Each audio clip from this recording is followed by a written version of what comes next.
todos, sejam todos bem-vindos mais uma vez ao nosso com o Espírito de Petrópolis, onde mais uma vez, mais uma tarde aqui nos encontramos buscando os ensinamentos do Cristo. Que possamos aproveitar essa oportunidade para primeiro desligarmos os celulares e depois possamos nos concentrar, evitar os problemas, as dificuldades, deixar tudo isso da porta para fora, para que a gente possa aproveitar os ensinamentos que Isaura vai trazer para a gente. Então, que tenhamos uma tarde de muita paz e de muita luz.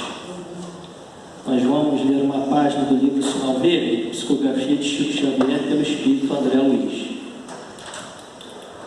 Perante os outros, nunca desestime a importância dos outros.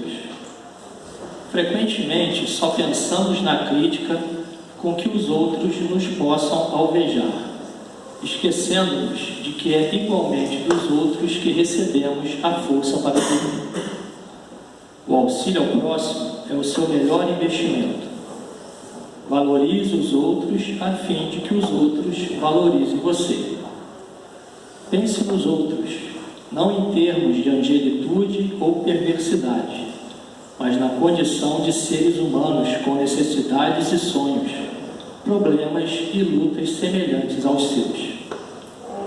Se a solidão valesse, as leis de Deus não fariam o seu nascimento na terra entre duas criaturas, convertendo você em terceira pessoa para construir um grupo maior.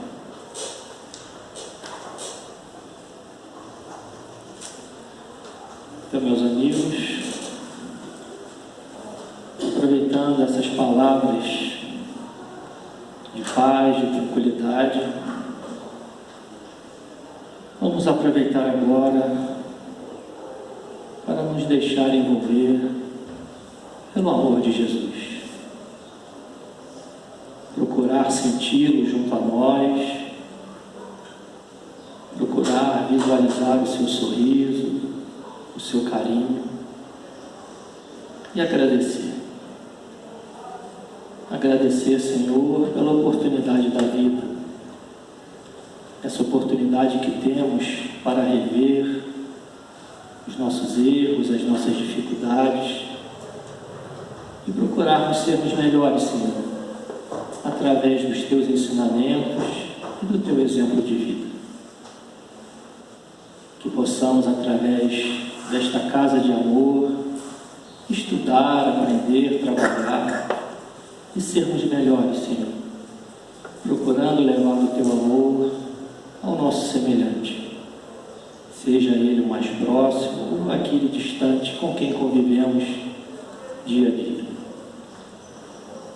Rogamos a Ti que abençoe a todos os irmãos que aqui se encontram, encarnados e desencarnados, assim como os nomes que foram colocados ali na cesta, e a nossa irmã Isaura, Senhor, que irá nos trazer os estudos da tarde. Que ela possa ser assistida e amparada, para que tudo transcorra em paz, Senhor. Muito obrigado, amigo. Que assim seja, graças a Deus. Bom, meus irmãos, essa tarde, Isaura trazendo para a gente o que fazer com os ensinamentos do Cristo.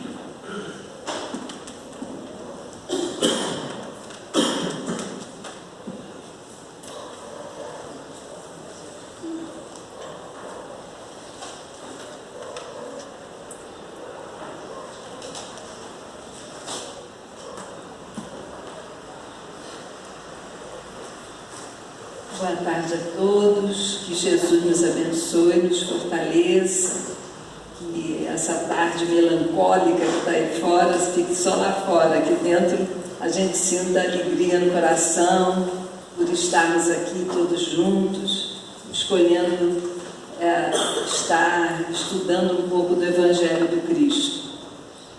Mas nós,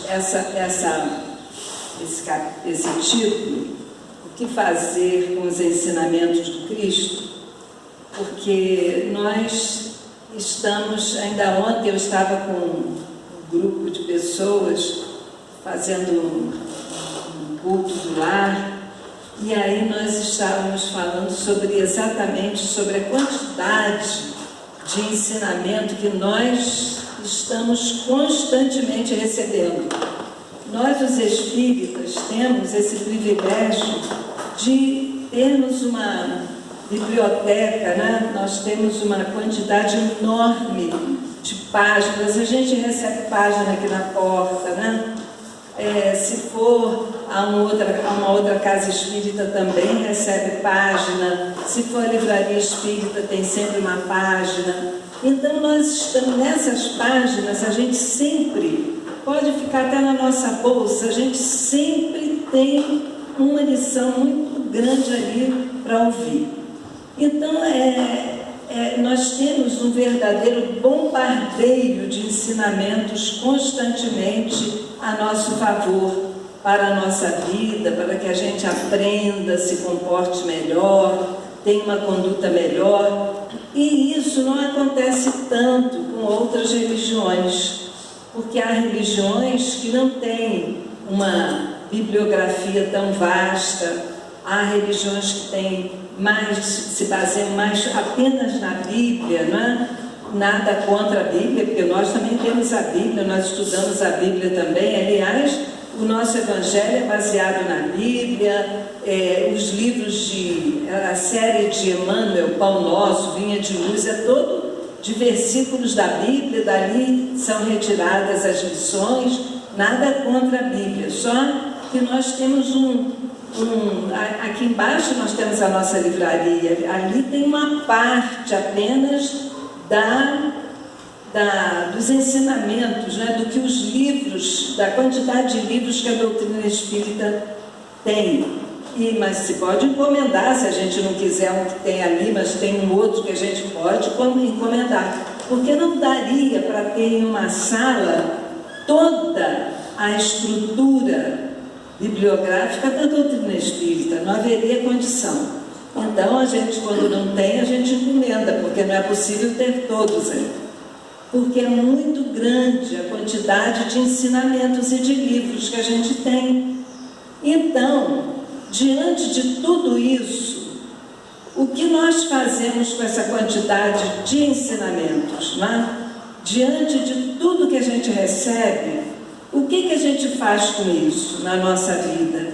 Nós agimos e vivemos como qualquer pessoa que não tenha, porque há pessoas que não têm, nunca tiveram ensinamento religioso nenhum.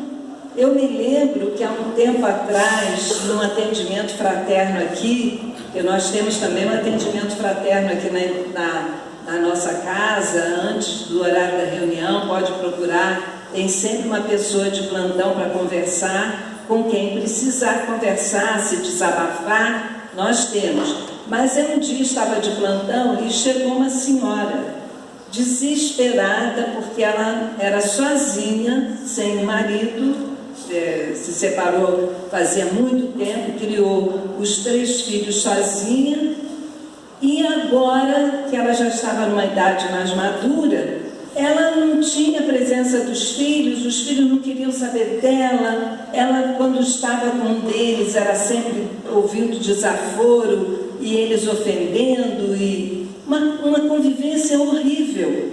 Aí um dia, eu falei para ela, perguntei assim por perguntar, porque ela veio várias vezes.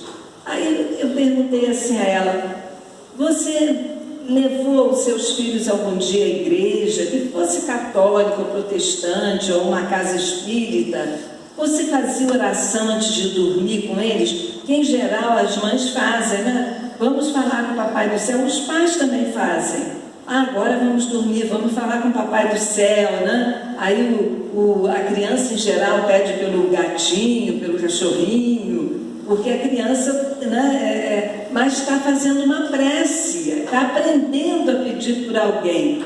Aí ela falou assim, eu nunca falei de Deus com meus filhos, eu nunca fiz uma prece, nenhuma oração com meus filhos. Aí é aquela coisa, né? A gente tem uma bolsa eu fico com uma bolsa, carregando aquela bolsa para lá e para cá. Não boto nada dentro da bolsa e ando com ela 10 anos, 15 anos, para lá e para cá, não boto nada ali. A bolsa vai aqui, vai ali, vou ali, deixo a bolsa aqui, pego, levo a bolsa para a escola, levo a bolsa para o trabalho e a bolsa está ali. Nunca botei nada ali. Aí quando a bolsa já tem 25 anos, eu meto a mão lá dentro e quero tirar alguma coisa. Eu vou tirar o quê se eu nunca botei nada? Não é?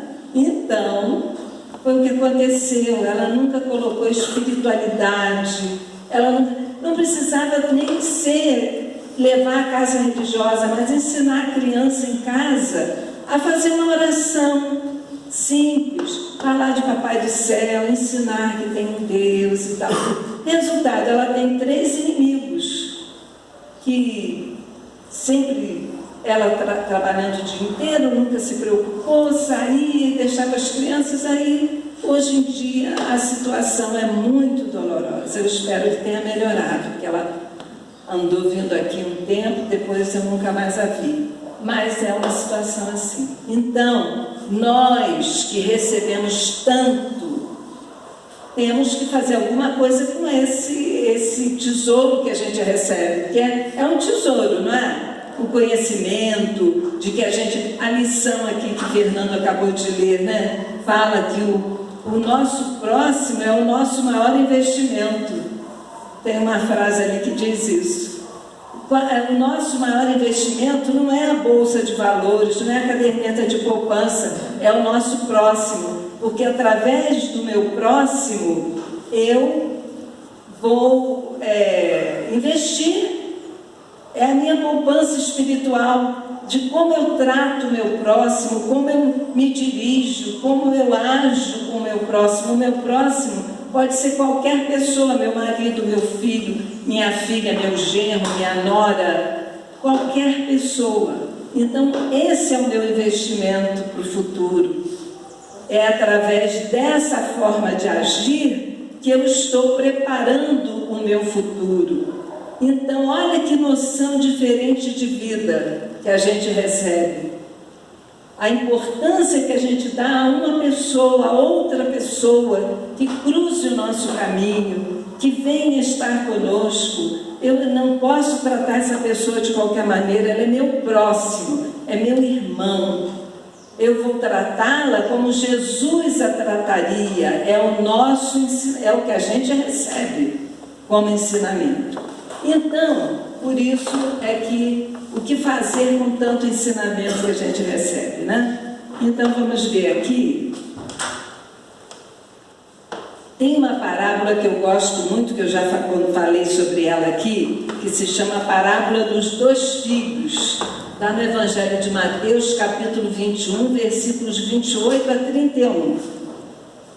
Essa parábola é uma parábola pequena, mas é muito importante para o nosso conhecimento. É Jesus sempre conversando com os seus discípulos. E ali as perguntas que os discípulos faziam a Jesus, em geral, Jesus, o que ele fazia com aquilo? Ele devolvia a pergunta para obrigar os discípulos a raciocinarem e darem a resposta adequada, não é? Porque Jesus não queria dar a resposta pronta, ele queria que cada um pensasse naquele assunto. Então estavam falando sobre a vida na terra, sobre fazer o bem, sobre várias coisas, e fizeram a pergunta. E aí Jesus devolveu a pergunta e viu que todos ficaram calados. Aí ele contou a parábola. Ele contou aquela parábola de que um senhor tinha 2 filhos. Um deles, ele chegou para um filho e falou: venha trabalhar na minha vinha. Convidou o filho para trabalhar na sua vinha, né, na plantação de uvas. Aí o senhor disse assim, o filho disse: eu irei, mas não fui. Eu vou. Aí falou: não, tá bom, eu vou, mas não fui. Aí o outro que disse assim: eu não vou não. Mas resolveu, o que disse não vou, resolveu e foi depois. Aí Jesus perguntou: qual deles fez a vontade do Pai. Aí eles concluíram, né, que é aquele que disse que não iria, mas resolveu e foi. Aí Jesus disse: em verdade vos digo que publicanos e meretrizes entrarão antes que vós no reino de Deus. O que Jesus quis dizer? Publicanos eram aqueles homens que cobravam os impostos para Roma, que faziam o povo viver na opressão, faziam o povo viver no sofrimento, porque eles batiam na porta e cobravam o imposto, e em geral era um imposto muito alto, era uma covardia o que eles faziam com o povo hebreu. E então o publicano era mal visto pelo povo, porque eles roubavam o povo. E as meretrizes eram aquelas mulheres infelizes que viviam da venda dos seus corpos, que eram muito mal vistas, não tinham respeito da sociedade, tinham uma vida muito difícil, aliás, como tem até hoje, né? Uma vida complicada, muito difícil e mal vistas. Então, Jesus disse que, em verdade, pode ser que o publicano, que é mal visto, que é tido como corrupto, como ladrão, e a meretriz, que não tem respeito de ninguém, entre primeiro no reino dos céus. Jesus falou claro aí que não é pelo crachá que a pessoa ostenta, é pelo sentimento que a pessoa tem, é pelas obras que a pessoa realiza no bem, por aquilo que a pessoa faz da sua vida. É isso que vai fazer a pessoa entrar ou não no reino dos céus. E esse entrar ou não no reino dos céus é algo, é um símbolo, porque nós sabemos que não existe aquele reino dos céus formado ali, ali é a rua que dá no reino dos céus. Não é isso. O reino dos céus é algo que todos nós podemos ter dentro do nosso coração, quando a gente está com a consciência tranquila, quando a gente sente a paz. A paz, muitas vezes, no momento de maior sofrimento, mas a gente sente aquela paz. Eu fiz tudo o que eu tinha que fazer. Agora eu vou sofrer, mas eu fiz tudo para que isso não acontecesse. Isso aí é o reino dos céus. Quando a gente faz tudo, e mesmo que não dê certo, a consciência de que eu fiz tudo para que aquilo não acontecesse, me traz paz, me traz alegria. Então, as meretrizes e os publicanos somos nós que cometemos erros graves. Muitas vezes nessa vida, nós até temos uma vida regular, nossos erros não são tão graves, tanto é que nós estamos aqui, não estamos atrás das grades, né? Estamos soltos, estamos soltos, mas temos alguns erros de falar mal de alguém, erros de pensar mal de alguém, erro de ter ódio de alguém, de desejar mal a alguém. Isso aí, a lei humana não nos pune por isso, mas a lei de Deus está dentro de nós, através da consciência, dizendo que isso está errado.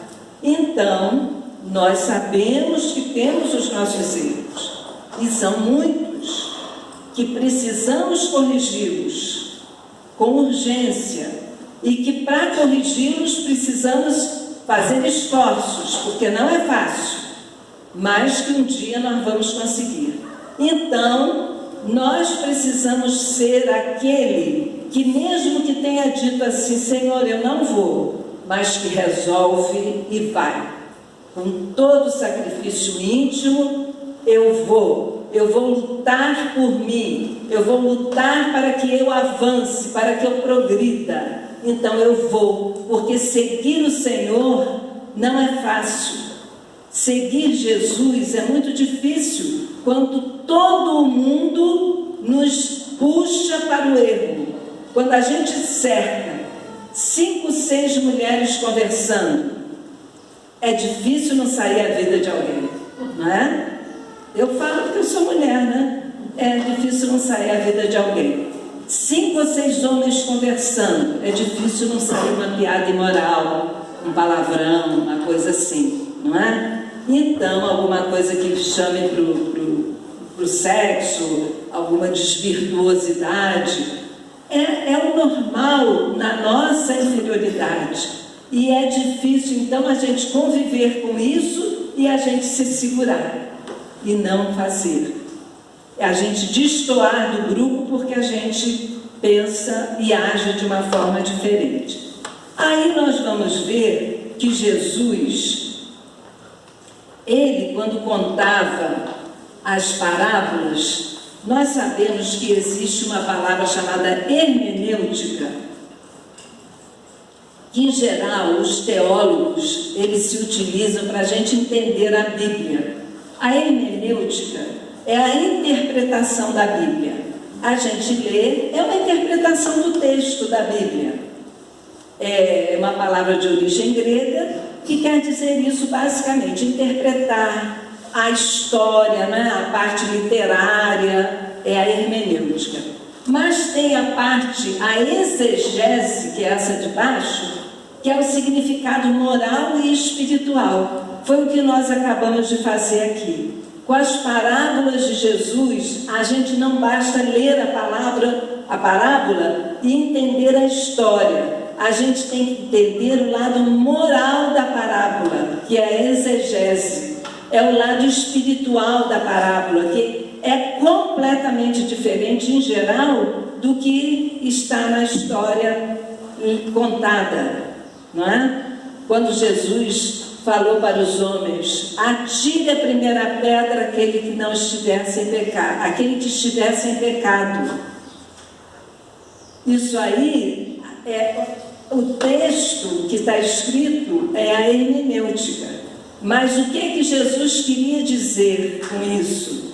Vocês todos são pecadores, falando uma linguagem bem popular que agora, me desculpem, todos aqui têm o rabo preso, não é? E quem não tiver o rabo preso, atire a primeira pedra. Ninguém teve coragem. Isso aí é exegese, é o lado espiritual da parábola. Então, toda parábola tem esses dois lados e a gente precisa entender isso, né? Aí, nós vamos ver, eu comecei com essa história da parábola dos 2 filhos, exatamente porque essa parábola fala muito sobre nós, porque a gente promete, às vezes, mundos e fundos. Quando a gente...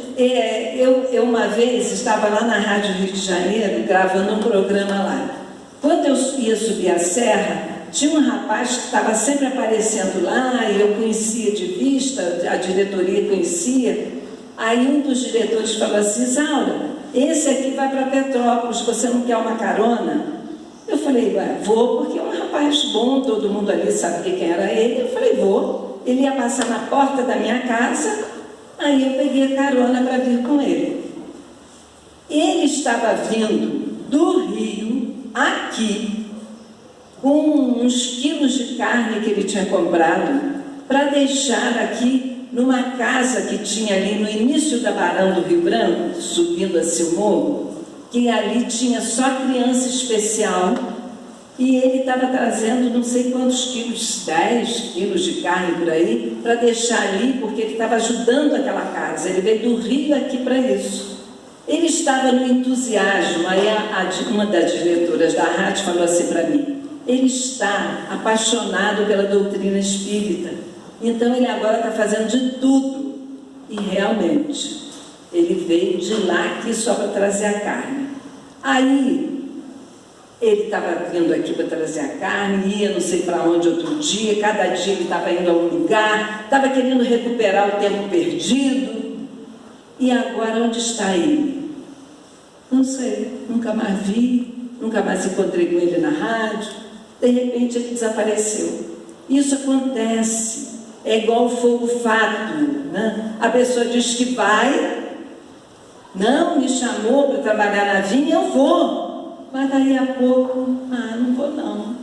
É muito cansativo, né? Lá toda semana, igual a Fernando aqui, abrindo reunião, abrindo casa, fechando casa. É muito cansativo trabalhar cuidar do prédio todo, né, Valéria? Está escancalhado que não está. Eu vou desistir disso. Dá muito trabalho, é melhor ficar mais comodamente em minha casa. É isso. É aquele que diz que vai, começa até, mas depois desanima.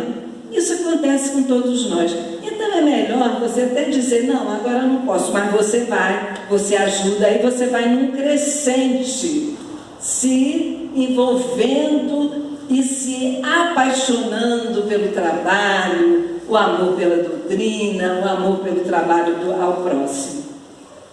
Aí nós sabemos que Jesus, aquele manancial de amor, foi preso, né? Foi preso e esteve diante de Pilatos.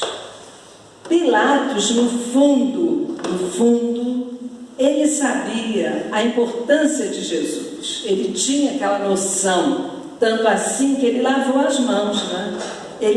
O ato de lavar as mãos, o que ele queria dizer com aquilo? Comigo não tem problema não, por mim, vocês é que estão mandando condená-lo. Eu estou lavando minhas mãos, então não tem nada com isso. Se bem que ele podia ter evitado, mas não quis se comprometer com o governo romano, que ele era um representante, nem se comprometer com o povo hebreu. Então ele ficou em cima do muro. E aí, em determinado momento, ele pergunta para Jesus: és tu o rei dos judeus? Porque o povo estava dizendo que o povo não entendia, porque quando chegava os profetas tinham falado que chegaria o rei dos judeus, que seria isso, que era o Messias. Eles não entendiam que era o rei espiritual. Todo mundo entendia que era o rei de coroa, de espada na mão, de trono, que ia governar o povo, que ia mandar os romanos embora. Era isso que eles entendiam, não é? Mas não é a tal da exegese que faltava. O lado moral eles não sabiam interpretar, eles só interpretavam o lado literário da coisa, né? E então, a hermenêutica. Então, quando perguntou, és tu o rei dos judeus? A resposta de Jesus, tu o dizes. Quer dizer, você está me dizendo que eu sou. Eu não disse nada, Jesus quis dizer isso, né? Eu não disse nada, quem está dizendo é você para mim. Não é? Aí, isso está no Evangelho de Mateus, capítulo 27, versículos 11 em diante. Aí, nesse momento, Pilatos ficou sem saída, porque Jesus não afirmou que era, mas também não disse que não era, não é? Porque ele era o rei, mas o rei espiritual. E aí, Pilatos, o que Pilatos faz então? Ele, quando tinha assim um criminoso para ser preso, importante, em geral, havia um outro que estivesse preso que também fosse importante em grau de periculosidade, que eles trocavam um pelo outro, eles davam a oportunidade ao povo, do povo escolher, vai ficar com fulano ou com Beltrano. Aí eles perguntaram ao povo, não é? Vocês podem escolher então, solta Barrabás e prende Jesus? Podem escolher, Jesus ou Barrabás? E aí, naquele momento, o povo, muito justo, não é? O povo justo, consciencioso, falou, não, prende Jesus e solta Barrabás. Olha a noção que o povo tinha de justiça. O Barrabás foi solto e Jesus foi preso. Aquele cordeiro humilde que já havia curado tantos que estavam ali, ou alguns dos seus familiares, ele foi preso. e de uma forma vergonhosa, porque aquele tipo de prisão, aquele tipo de condenação à morte, sem julgamento, porque não houve julgamento, foi apenas uma troca de prisioneiros. Aquele tipo de condenação da crucificação era dada aos prisioneiros mais cruéis, aquelas pessoas mais mal vistas, aos piores. Jesus teve o pior tipo de morte que havia naquela ocasião, a mais ofensiva. E então, vamos continuar aqui. Eu continuei ali colocando assim, uma pergunta. Continuamos a escolher Barrabás? Se a gente parar, será que a gente continua a escolher Barrabás? Quando eu vejo há pouco tempo, teve um rapaz num outro município que ele cometeu um roubo assim, e machucou a pessoa que ele roubou e tal. Como a pessoa era muito conhecida, ele foi preso e a população, todo mundo revoltado que ele machucou a pessoa para roubar e tal. Aí teve um senhor que era um policial já... Como é que se diz quando ele está... É aposentado, mas tem outro... reformado. A palavra que usa para policial, né? PM, reformado. Ele já estava, não estava mais na ativa. A filha dele chegou para mim e falou assim: meu pai falou assim, não, eu vou lá, porque eu não vou deixar isso passar, eu não estou mais na ativa, mas eu vou lá. Foi lá e bateu dentro da delegacia, ajudou a bater no rapaz. Ele saiu de casa, foi lá para isso. E ele é uma pessoa religiosa. Não vou citar a religião qual é, mas ele é religiosa. Aí eu pensei assim, nessa hora, ele não está, uma pessoa que age assim, não está novamente soltando Barrabás? Claro, o rapaz já estava preso. Qual é a punição que a pessoa que comete um crime tem? A perda da liberdade. Essa é a punição. Agora, a tortura, a fome, o estupro, tudo que ele passa lá dentro, isso não é parte da punição, não. Isso é parte da inferioridade nossa, como seres humanos que somos injustos, porque a justiça manda perder a liberdade. É isso e nada mais. O restante é por nossa conta. Aí uma pessoa está em sua casa, só porque já foi policial, chega lá e vai lá bater, ajudar a bater, aí a gente fica vendo quanto nós somos inferiores ainda. E muitos que não foram lá bater, aplaudiram: que bom, fez muito bem, foi lá, deu lá os cascudos, bateu lá o que precisava bater, fez muito bem. Aí aquele que está de acordo e que está na torcida, está soltando Barrabás também. Não bateu, mas é como se ele tivesse ido bater. Ele mandou um representante lá bater por ele. Então, são essas coisinhas, não é, que a gente fica olhando. Viu, o rapaz estava ali na beira da rua, fazendo algo errado, praticando ali um vício que não é lícito, um vício ilícito, ali na beira da rua. A polícia chegou, levou, não sei o quê, e todo mundo bate palma, grita. Isso aí já faz parte da nossa inferioridade. Quem naquele momento tem a honradez de pensar assim: Deus, olhe por esse jovem, que ele consiga vencer esse vício. Coitada da mãe, da família, que não está nem sabendo do que está acontecendo. Vibrar a favor daquela criatura para ela se recuperar, não continuar no erro, no crime. Então, quando nós estamos agindo assim, nós estamos agindo na torcida, nós estamos soltando Barrabás. Então,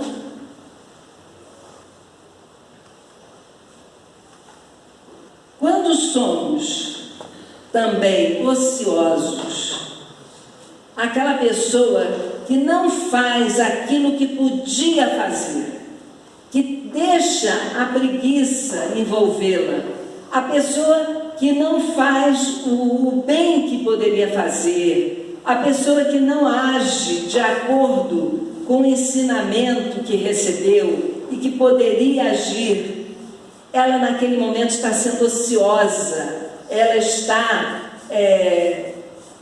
sendo aquele malandrinho, não é? Aquela pessoa que prefere estar comodamente num sofá, vendo às vezes pela 15ª vez a mesma propaganda que passa toda hora. É um programa, um pedacinho de programa e propaganda, e a pessoa fica ali naquela ilusão, naquela coisa, ou conversando, jogando conversa fora, como nós dizemos, ou tantas outras coisas indevidas.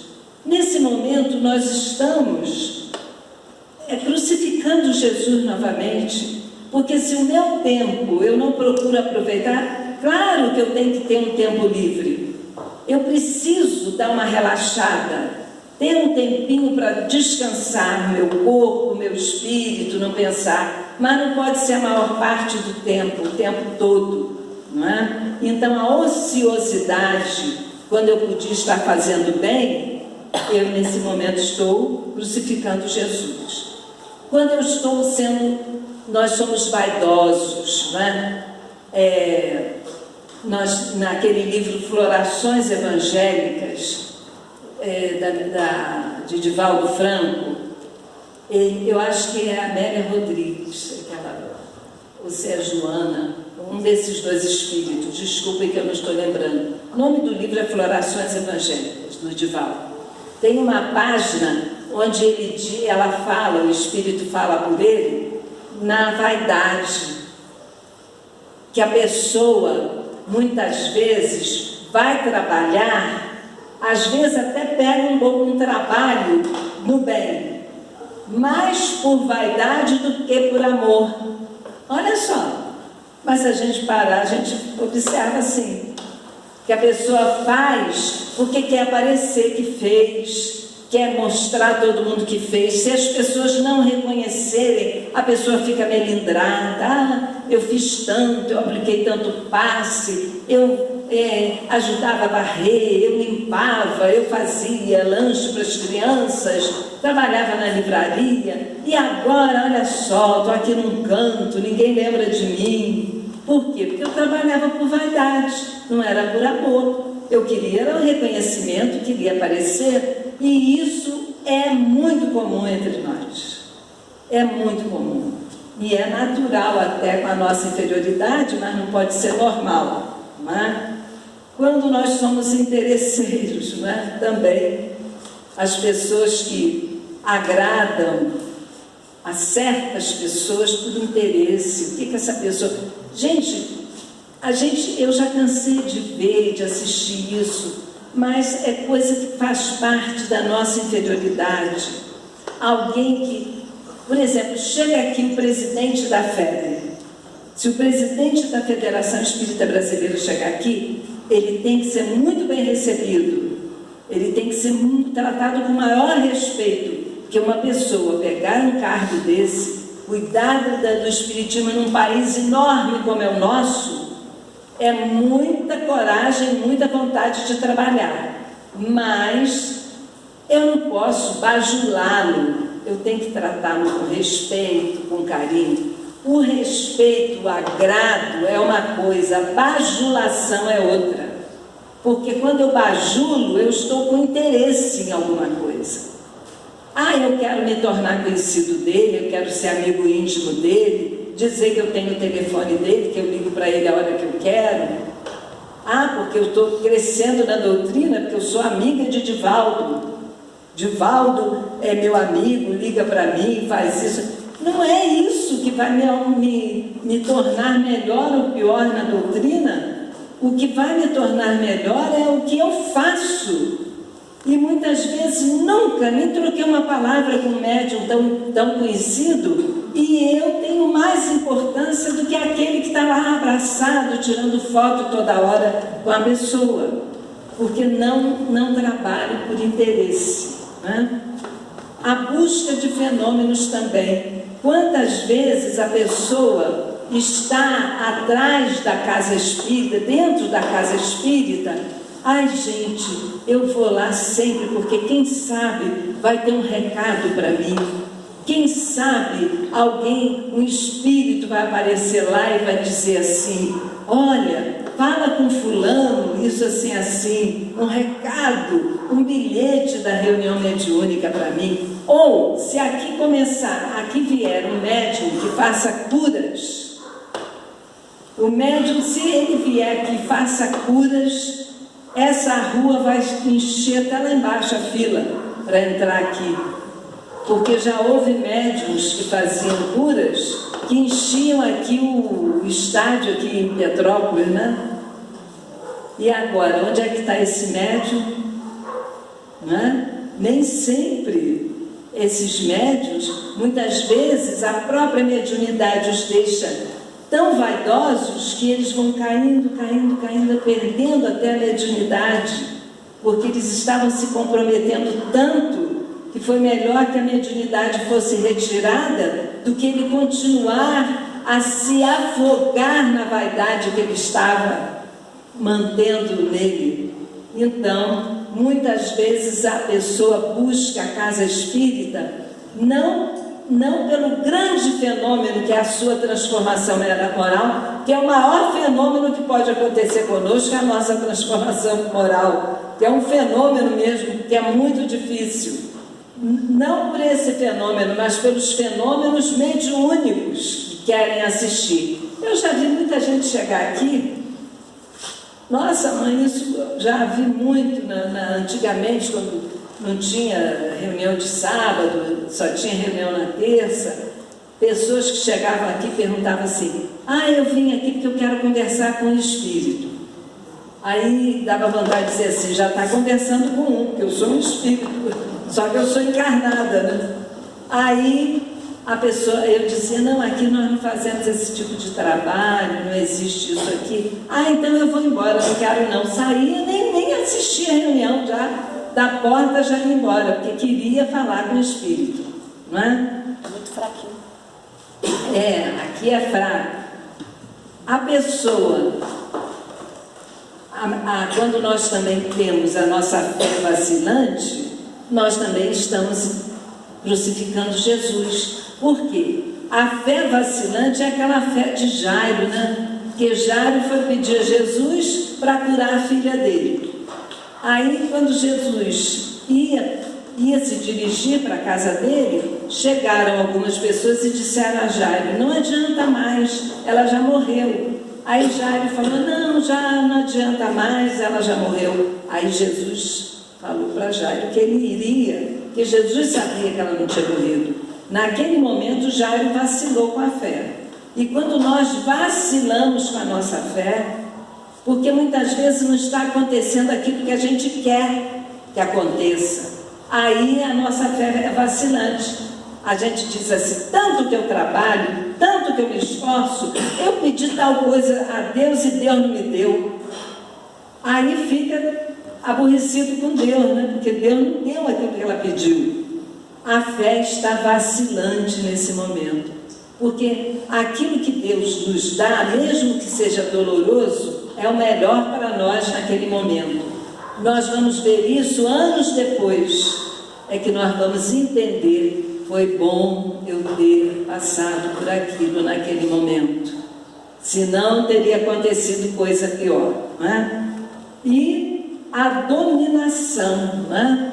Que muitas vezes nós também queremos ter esse domínio sobre tudo, mandar em tudo, e querer que tudo seja de acordo com a nossa vontade, tudo tem que ser: eu não quero mais porque a minha opinião não adianta, porque tem que ser a minha opinião. Nesse momento eu também estarei crucificando Jesus. Então, Nesse livro aqui, deve ter na livraria, esse livro está caindo aos pedaços meus, olha só. Ele está caindo porque ele tem uma... Esse livro, Testemunhos de Chico Xavier, é um livro muito bom, é da dona Sueli Caldas Schubert, que ela escreveu. Ela pegou umas cartas de Chico Xavier que ele escrevia para Vantuil de Souza, que era o presidente da federação naquela época. E então, da Federação Espírita Brasileira. O livro está caindo. Meus livros são assim, eu não sei porque Você é apegada. Meus livros são livros que desmancham. Desencarnando. Todos eles desencarnando. É porque são muito manuseados. Então aqui tem uma página que fala, que é baseada numa carta do Chico para o seu Vantuil, que ele diz assim, é do dia 14 de agosto de 1947 a carta. Aí ele diz assim: é uma alegria ver-te prosseguir na execução de nosso programa de trabalho espiritual. Chico falando para o Vantuil: o nosso serviço, diz Emmanuel, não é de propaganda, é de construção. A reeleição da diretoria, para mim, um imenso conforto, porque a diretoria foi reeleita. Então, Chico mandou essa carta dizendo que estava feliz com a reeleição da diretoria da Federação Espírita Brasileira e que o trabalho dele, o trabalho da FEB, não era de propaganda da doutrina, porque a gente às vezes fala assim: por que a doutrina espírita não vive fazendo propaganda, distribuindo santinho, chamando todo mundo para vir para cá? Se aqui tiver uma reunião com 10, está ótimo. Se tiver uma reunião com 20 pessoas, está ótimo. Com 15, com 100, com 200, está ótimo. Por quê? Porque a nossa finalidade não é fazer propaganda da doutrina. Não é propaganda, como ele diz aqui. Nosso serviço não é de propaganda, isto é, não é proselitismo, como muitas religiões fazem. Venham, venham, venham. Por quê? Porque aqui ninguém ganha para trabalhar aqui. Pelo contrário, a gente dá o dinheiro para trabalhar aqui, a gente paga até. Semana passada a Maria Luísa trouxe um bolo para a cantina. Trouxe o bolo inteiro e botou lá. A neta dela queria, a filha queria, ela foi, partiu os pedaços e comprou o bolo para levar para casa. O bolo que ela tinha feito, os pedaços. É assim que a gente faz, né? A gente faz o bolo, aí o filho: mamãe, vai fazer para levar para o médico? Eu queria um pedaço, espera, eu vou levar, esse aqui é da médico. Eu vou levar lá, eu compro o seu pedaço e trago para cá. É o ideal que a gente traz dentro da gente. É a honestidade, é o ideal para ajudar a casa. Então, aqui ninguém ganha, a gente ainda dá, né? Então, o nosso objetivo não é propaganda, não é encher a casa para ter mais dinheiro.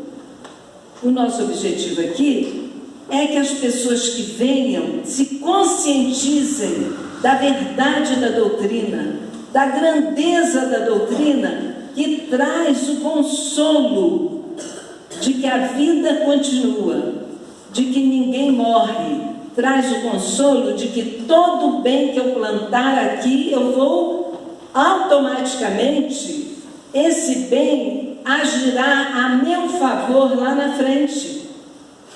É a minha caderneta de poupança, que na hora que eu precisar dos tostões, aquele bem que eu fiz aqui vai me ajudar lá na frente. Não que eu tenha que fazer porque eu quero receber lá na frente o bem, eu tenho que fazer desinteressadamente o bem, trabalhar com amor, para que lá na frente esse bem retorne.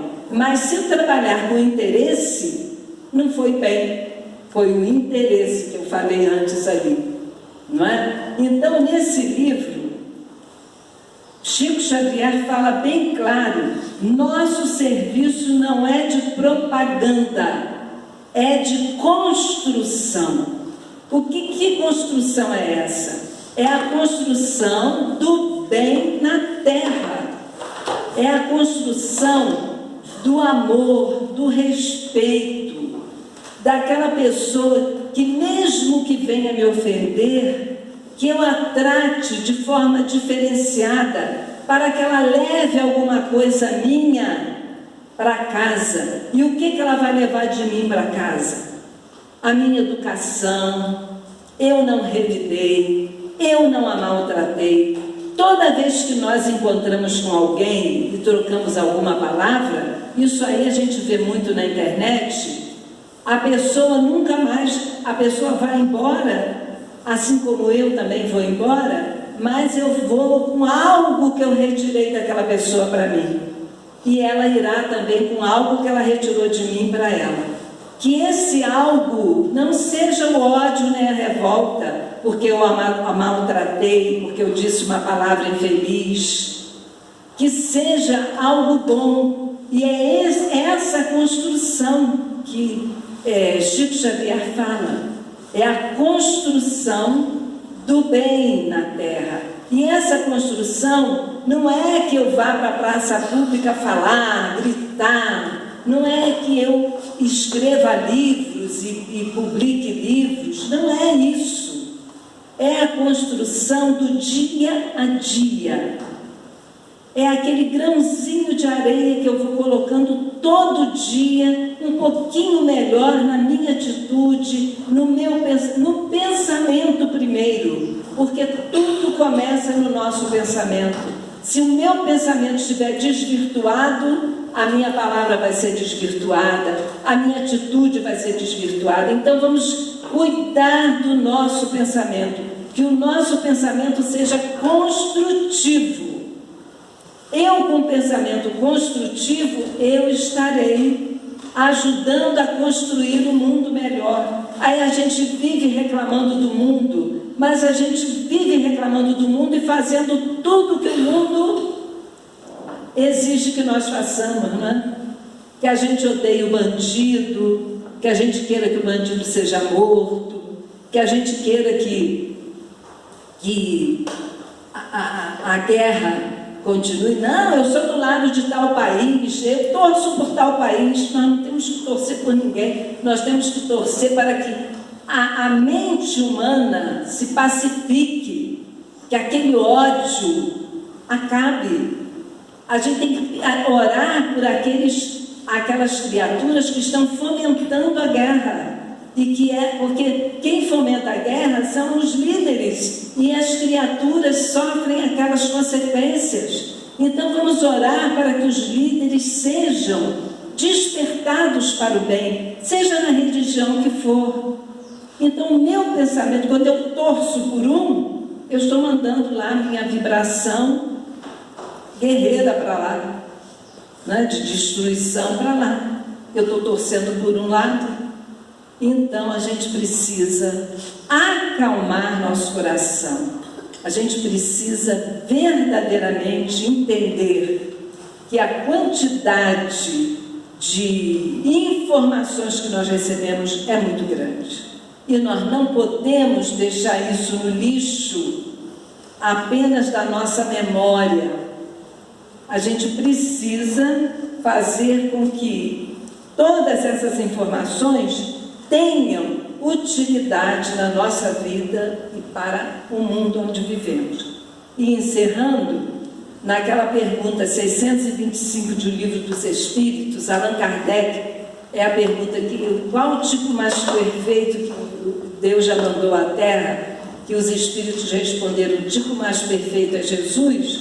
Allan Kardec colocou uma observação dele, e Allan Kardec diz: Jesus é para o homem o tipo da perfeição moral a que pode aspirar a humanidade na Terra. Deus nos oferece como mais perfeito modelo, e a doutrina que ele ensinou é a mais pura expressão de sua lei. porque ele estava animado do Espírito Divino e foi o ser mais puro que já apareceu sobre a terra. Se nós seguimos o ser mais puro que já apareceu sobre a terra, nós precisamos melhorar um pouco, pelo menos, porque o rastro que ele deixou é de luz, e eu não posso, de forma apagada, de forma tão tumultuada, tão cheia de violência, querer seguir o rastro de luz de Jesus. Eu vou precisar acender pelo menos um fósforo na minha consciência para começar a mudar o rumo da minha vida. Muita paz a todos, muito obrigada pela atenção. Que Jesus proporcione um final de semana de muita paz a cada um. Muito obrigada.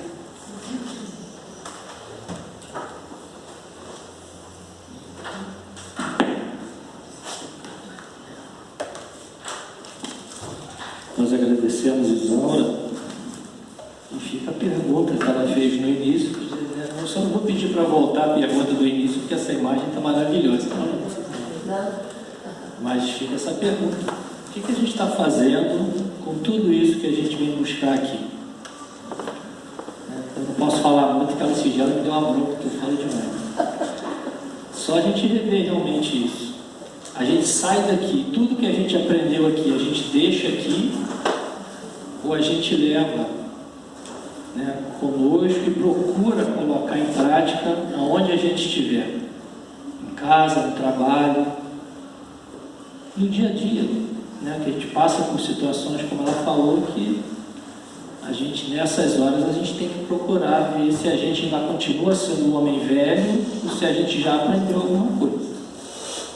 Então a gente agradece bastante, né? Ficam as obras citadas e outras tantas, né, que a gente pode aprender e melhorar a cada dia. Bom, nós vamos fazer a prece de encerramento, depois nós temos um recado para passar para vocês e em seguida a gente vai para o passe. Pedir, Neuza, você pode fazer a prece para a gente, por favor? Eu não combinei, mas se você não quiser, fala aqui.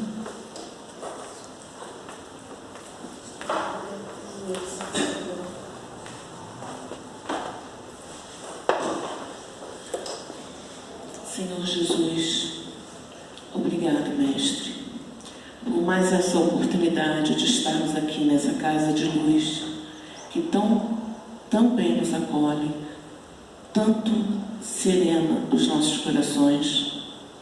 Sabemos da Tua presença, sabemos da presença de irmãos bondosos e amigos, sabemos da presença da espiritualidade da casa. Por isso, Senhor, só temos a agradecer. Não só a reunião pública doutrinária dessa tarde, que tão bem explicou a Isaura para nós, mas também por todos os outros estudos que nesse momento estão acontecendo na casa. Queremos te agradecer, Senhor, por tudo isso, mas também, pedintes que somos, queremos te rogar a Tua misericórdia para que em algum lugar onde não conhecem a Tua paz e a Tua luz, nos hospitais, nos manicômios, nos asilos, nas ruas, nos lares em aflição, que a Sua luz possa chegar como uma centelha para aliviar esses corações tão sofridos, Senhor. Obrigada por tudo. Sabemos que estás sempre conosco, mas queremos cada vez mais sentir a Tua presença junto a nós. Que assim seja, graças a Deus.